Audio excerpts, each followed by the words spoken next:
بسم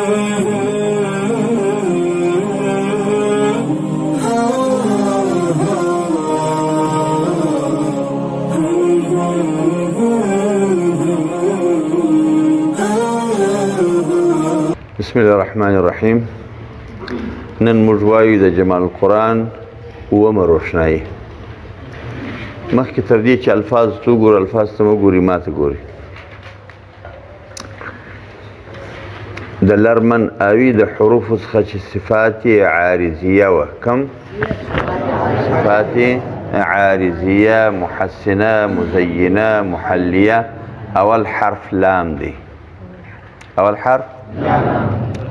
لام عموما باریک ویل کېږي، ځکه دی د مستعلیه څخه نه دی. مستعلیه چې همیشه ډک ویل کېږي دغه څو حروف وه؟ اووه حروف. کم مجموعه وه؟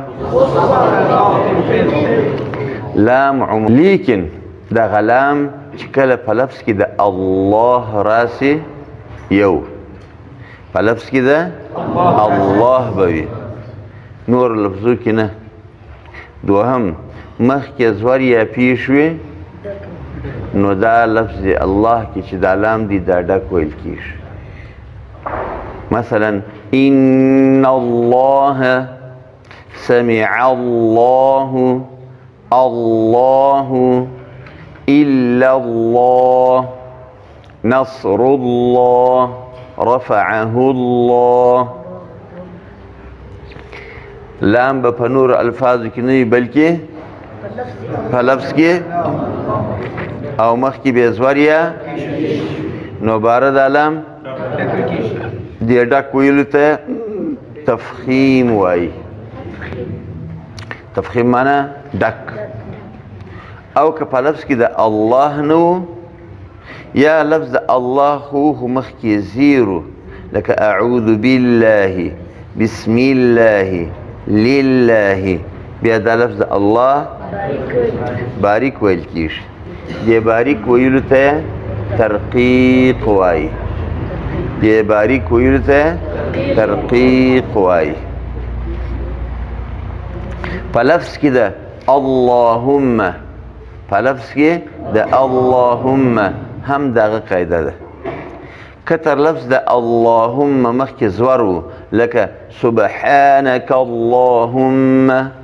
څنګه؟ یا مخکې پیش و، لکه قالوا اللهم، لکه نو دا لفظ د اللهم لام ډک ویل کېږي. او چې مخکې زیرو، بیا دا لفظ د اللهم باریک ویل کېږي، لکه قل اللهم مالک الملک. سبحانك اللهم مخکې څنګه تور دي په قرآن کې؟ سبحانك اللهم وتحيتهم فيها سلام، ډک ویل کېږي. قالوا اللهم ربنا انزل علينا مائدة من السماء تكون لنا عيدا. او قل اللهم مالك الملك تؤتي الملك من تشاء، بیا باریک ویل کېږي. فسبحانك اللهم چې موږ وایو په المانځه کې دلته هم دغسې دی. سبحانك اللهم پیسو. یا موږ وایو په دعا کې وایو اللهم انا نسألك الله، هلته هم دغسې ډک دی. بس خبره خلاص وه. اوومه قاعده د چا په باره، اوومه روښنایي د چی په باره کې ده؟ د لام. کم لام؟ هغه لام چې په لفظ کې د الله وي. څه قاعده ده؟ لفظ د الله چې کم لام دی مخکې که زور یا پیش نو ډک ویل کېږي. د زور مثال یې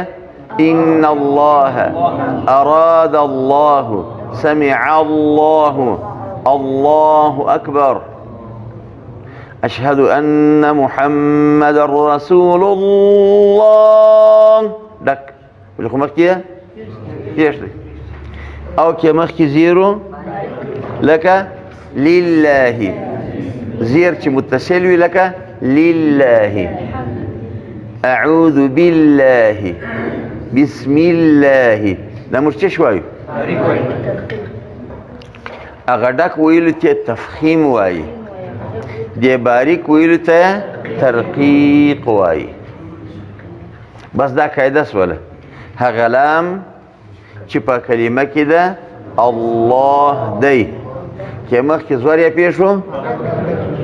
کې زیرو په لفظ کې د اللهم هم د هغه قاعده ده د اللهم مخکې که زور لکه سبحانك اللهم نو کې مخکې پیښ شو لکه قالوا اللهم څنګه ویل کېږي ډک ویل کېږي دې ډک ویلو ته تفخیم وایي او کې مخکې زیرو بیا لکه قل اللهم نو د لفظ الله او د اللهم د لفظ یوه قاعده سو لام به وي یو په کلمه کې د الله یا اللهم به وي او ما قبل بمفتوح یا مضموم وي او که ما قبل مکسور بیا په قدم څخه خلاص دا مخکې دا لام چې په لفظ کې د الله وي دا ولې ډک ویل کېږي دا ولې دا لفظ ولې موږ ډک وایو غټ یې وایو عظیمه کوو یې لویوو یې وایي د دې دپاره چې دا تعظیمي لفظیه دلالت پر تعظیمي معنوي باندې وکړي څه مې ویل دا تعظیمي لفظیه دلالت پر تعظیمي معنوي باندې وکړي دا عظمت لفظي د الله چې ته غټوې عظیمه کوې د دې لپاره چې د الله تعالی په خپل ذات کې هم دغسې عظیمه ذات دی لوی ذات دی الله اکبر الله تر ټولو لوی دی سبحان ربي العظیم الله تعالی عظیم ذات دی لوی ذات دی سیسو د څه لپاره ډک ویل کېږي د دې دپاره چې دا تعظیمي لفظیه دا چې ته چې په لفظن دا لویوې ډکوې عظیمه کوې دلالت وکړي پر تعظیمي معنوي باندې څه مطلب چې الله تعالی په ذات کې هم دغسې عظیم لوی ذات دی سات والا مع جو ہے صفات عارضہ محسنہ مزینہ میں سے سب سے پہلا حرف کیا ہے لام ہے ان کا مجموعہ کیا تھا لرمن آوی سب سے پہلا جو لفظ ہے وہ کون سا ہے لام کیا قاعدہ ہے لام جو لفظ اللہ میں ہو اور لفظوں میں نہ ہو لام لفظ اللہ میں ہو ایک پہلا شرط دوسرا یہ کہ اس سے پہلے والے حرف جس کو ما قبل کہا جاتا ہے زبر یا پیش ہو تو اسلام کو پر پڑھیں گے جیسے سمع اللہ اللہ نو اراد اللہ رفعہ اللہ نصر اللہ والفتح اس پر پڑھنے کو تفخیم کہتے ہیں اور اگر اسی طرح لفظ اللہم میں بھی یہی قاعدہ ہے اور اگر اس سے پہلے زیر ہو جیسے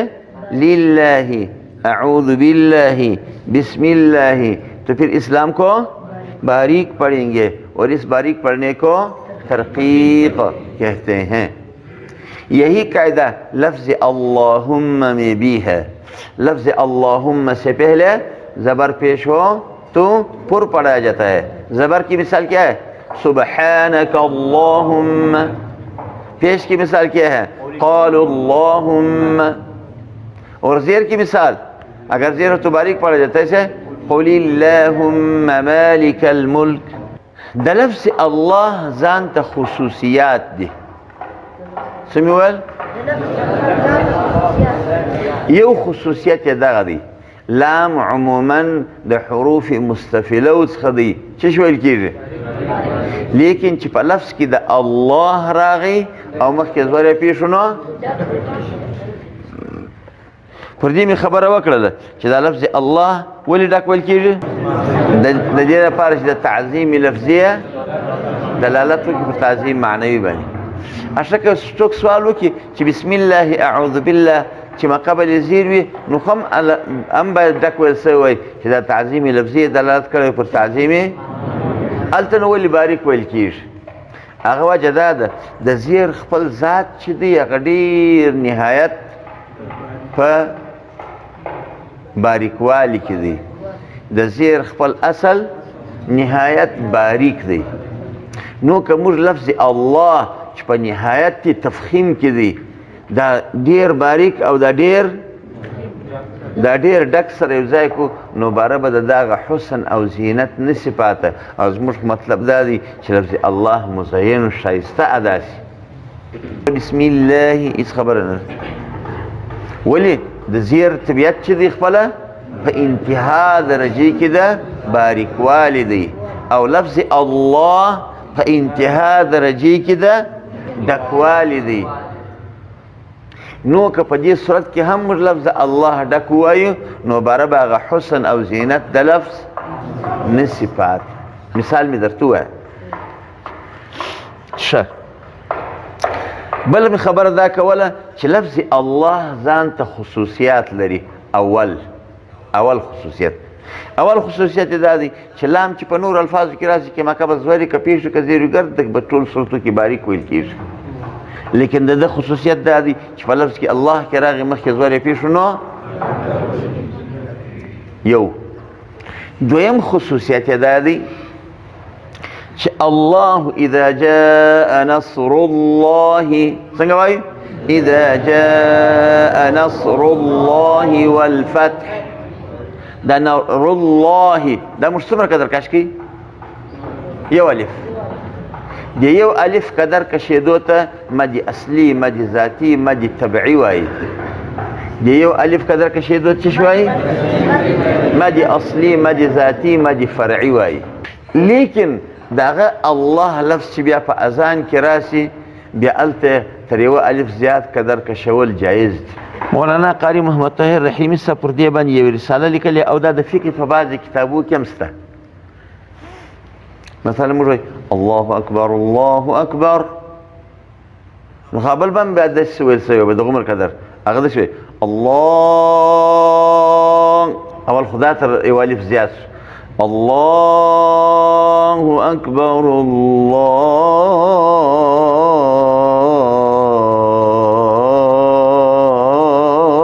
اکبر دا خو درې او څلور الف سره په اذان کې دا پروا نه کوي ځکه اذان د څه شي لپاره کېږي د خلکو د خبرېدو لپاره اذان څه دی الاعلام خلک خبرول دي نو چونکې اذان اعلام د خلکو دي خلک خبرول دي نو هغه کې لیکلي دي شد الدلاله فی مد الجلاله باقاعده یو رساله باندې لیکلې ده چې په دې صورت کې حتی چې تر اووه الفاتو پورې د کشولو اجازت ورکړی دي اگر چې بعض خلک محتاط خلک بس دغسې اذان کوي اشهد ان لا اله الا الله اشهد ان لا اله الا الله څه خبره نه ده خو که ځای د دغه بیا راشي د جواز تر حده پورې بیا پروا نه کوي په دې خبره څخه خلاص شو دا یو خصوصیت دا د لمانځه تکبیرات هم دغسې دي د لمانځه تکبیرات هم دغسې دي لمونځ داسې نه دي چې بس ګرد د یو رنګه ویل کېږي مثلا الله اکبر نیت وتړل شو الله اکبر رکوع شو سمع الله لمن حمده سړی د سجده ودرېدی اوس د ده د سر او د سجدې په منځ کې څومره مسافت دی ډېر دی نو که داسې وایي الله اکبر برابر دی دغسې روانې یو وخت به سر په مځه کې نو وایي پکار دا دی چې دلته دی اواز د مد طبعي څخه واړي الله اکبر نو باره به د لمانځه یو هیڅ رکن معطل د ذکر څخه نسي معطل دا د فقه په کتابو کې دا راځي یو سړی که د ماپښین په لمانځه کې راغی پر دوم رکعت باندې څه شي نو ملا خو پر څلورم رکعت چې کښېنستی باره تشهد چې وویله اللهم صل وایي اللهم بارک وایي بیا اللهم ربنا وایي دی به څه کوي نو هغه وایي اول خو به د ده چې دی په دې پوه شو چې دا اخري نیاسته ده دی چې دا تحیاته د غونده کش کې التحیات لله والصلوات والطیبات آهسته او که بیرته ختم شوله بیرته د هغه تحیاته مکرره کې وایي دا وخت یې دغسې عبثي نه اوس خلاص شو په دې کې یو مهمه نکته بله ده بیا چې مثلا دی ولاړ سجدې ته د سجدې سر راپورته کوي څنګه وایي الله اکبر ولې خو ناسته نږدې ده الله اکبر اوس بېرته چې دی سجدې سر راپورته کوي څنګه به وایي الله اکبر ولې کله کله داسې مسجد غټ وي هغه اخوا خلک امام نه ویني هغه اخوا خلک که دی داسې وایي الله اکبر هغه د کښېنه شوی دا د ناستې الله اکبر هغه چیز دی هغه د کښېنه شوی او یدم کېدلی شي چې ستا مسجد یو درې څلور منزله د جمعې ورځ دی یا د تکبیرات وي نو که ته داسې تکبیرات یو رنګه وایه بس خلکو ته هېڅ نه معلومېږي د اوس کښېنستې ملا صاحب او که ولاړ شو که چیش شو نو چونکې دلته مسافت دا دوم رکعت ته چې راپورته کېږي نو به څنګه وایه الله اکبر صحیح شو بیا سمع الله لمن حمده الله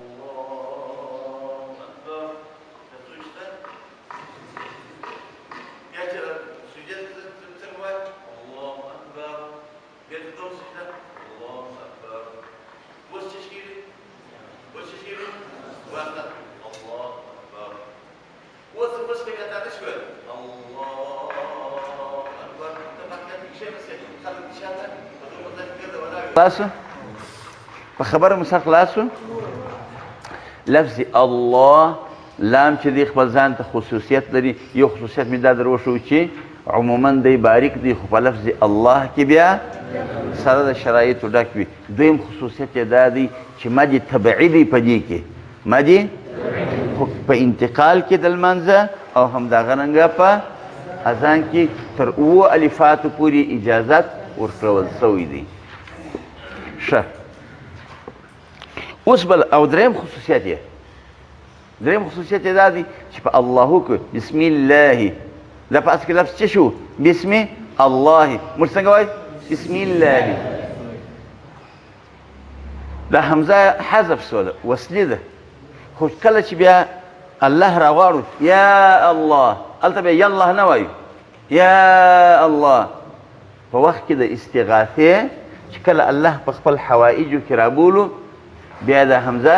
نه حذف کېږي وجوهات یې دا دي چې دا کوم چې مستغیث سړی دی چې الله ته نارې وي هغه دغه معمولي تغییر لا هم پر خپل الله باندې نه قبلوي یعنې د دې مطلب دا دی زه یو داسې ذات رابولم چې هغه هېڅ تغییر مغیر نه قبلوي حالانکې حمزه یې وصلي ده عموما په هر ځای کې کېږي په درس کې د کلام ورځي دا خبره خلاص اوس یو بله خبره ده چې دا تکبیرات به سړی څنګه وایي الله اکبر الله اکبر په پیش سره بیا وایي دا زما زده کړې بل پلک مو پوښتنه چا رسې وکړه بیا مې نه زده الله اکبر الله اکبر داسې به وایي اکبرو اکبر الله او که به داسې وایي الله اکبر الله اکبر اکبر الله اکبر او که اکبر الله اکبر په دې خصوص پوهېږي اللهو مبتدا ده اکبرو یې خبر دی او مبتدا او خبر دواړه ده مرفوعات څخه دي الله خو یو حدیث راځي په یو حدیث کې داسې راغلی دی الاذان والاقامة بالجزم څنګه راځي الاذان والاقامة بالجزم الله اکبر الله اکبر څه شي اوس نو دوی وایي چې بالجزم شوله نو باره خو را ساکنه شوه اوس باره خو را ساکنه شوله اوس چې بیا زه وصل کوم نو کوم حرکت ورکوم آیا هغه پخوانی پیش چې موږ زندې حذف کړی و هغه به ورکو او که به فتحه اخف الحرکات ده هغه به ورکو او که فتحه اخف الحرکات په دې باندې باید پوهېږي باید نه پوهېږي اخف الحرکات معنی په هغه حرکاتو کې هغه سپک حرکت هغه کم وزنه سپک دا نه معنی لکه سړی سپک سړی وي یا کم وزنه نو بعض علما وایي چې دلته به زور به ورکوي ویل دا زور چې دی دا اخف الحرکات دی نو داسې به وایي الله اکبر الله اکبر او بعض علما دا وایي چې یا دې خپل اصل حرکت درلودی چې هغه پیښ شو نو الله اکبر ووایه خو البته د فقه کتابو وزور ته ترجیح ورکړې ده الله اکبر الله اکبر. نو زور هم صحیح دی ځکه زور اخف الحرکات دی، پیش هم صحیح دی ځکه پر را باندې خپل اصلي حرکت پیش وو. بعضې خلکو دا لیکلي وایي دا زور چې دی دا دغه حمزې حرکت دی چې وراته دا وروسته چې الله لفظ روان دی دا دغه حمزې حرکت دی چې اوس نقل سوه راته. دا قول مرجوح دی، ضعیفه قول دی ځکه د حمزې حرکت خو نقل حرکت هغه وخت کېږي چې هغه حمزه قطعي وي. دا حمزه وسطي ده ګر سره د جوړنګانو سره وختل، داسې نه چې دا ولاړه نو حرکت یې پاتې شو. دا ضعیفه خبره ده. زما په خبر ته سر خلاص الله اکبر الله اکبر او الله اکبر الله اکبر. دا زده کړي خلک پوښتنه څه کوي. اوس مو سر خلاص خبر ته خلاص کتاب راواخلئ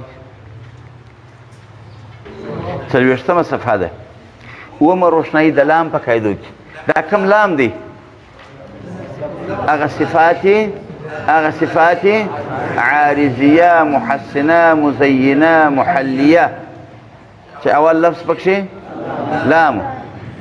د لفظ د الله چې کوم لام دی د دې څخه مخکې که چیرې زور یا پیش ولا حرف وي نو هغه لام ډک ویل کېږي. لکه اراد الله رفعه الله. دا خو صرف دوه مثاله دي. اوس په ګرد قرآن کې به ته دا جاري کوې او دې ډک ویل چې تفخیم وایي او که چیرې د مخکې زیر ولا حرف وي بیا باریک ویل کېږي لکه بسم الله لله اعوذ بالله. دې باریک ویل چې ترقیق وایي. او د الله د لفظ څخه ما سوا چې نور څومره لامونه دي هغه ټول باریک دي لکه ما ولاهم عن قبلتهم التي والامر كله لله كله لله. پاملرنه په لفظ کې د اللهم هم دغه قاعده ده کوم چې په لفظ کې د الله ده ولې چې د دې په اول کې هم لفظ الله دی نو که ما قبل زور یې پیښ شو که ما قبل زیرو سره د مثالو یې زده کړي ورسي.